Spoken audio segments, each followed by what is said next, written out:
শুষে নিয়েই ক্ষান্ত হয়নি তারা, হাজার হাজার মা বোনের বুককে খালি করে দিয়ে এদেশে রক্তের বন্যা বইয়ে দিয়েছে, ঠিক কিনা?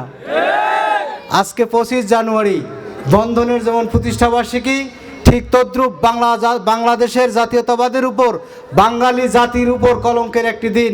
আপনারা অনেকেই হয়তো জানেন 1975 সালের 25শে জানুয়ারি একটি অধ্যাদেশের মাধ্যমে বাংলাদেশের মানুষের মানবাধিকারকে হরণ করে আওয়ামী লীগের নেতা শেখ মুজিবুর রহমান সাহেব বাকশাল কায়েম করেছিল, ঠিক কিনা?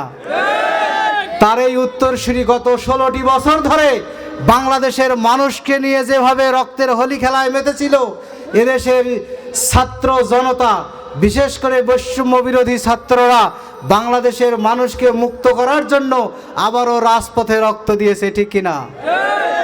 রক্ত এমনিতেই বের হয়ে গেলে সেটা হারাম হয়, মানুষের শরীর থেকে রক্ত নেওয়া হারাম।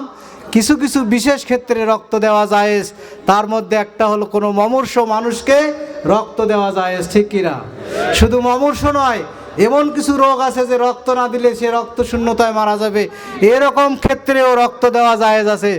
আমি ধন্যবাদ জানাই প্রত্যন্ত জলঢাকার একটি প্রত্যন্ত অঞ্চল এই মহরম পাড়ায় যে সমস্ত উদীয়মান তরুণ ভাইরা মিলে কাঁধে কাঁধ রেখে হাতে হাত রেখে এই বন্ধন শুধু রক্তদান থেকে তারা এখন একটি সামাজিক সংগঠনে পরিণত হয়েছে, ঠিক কিনা?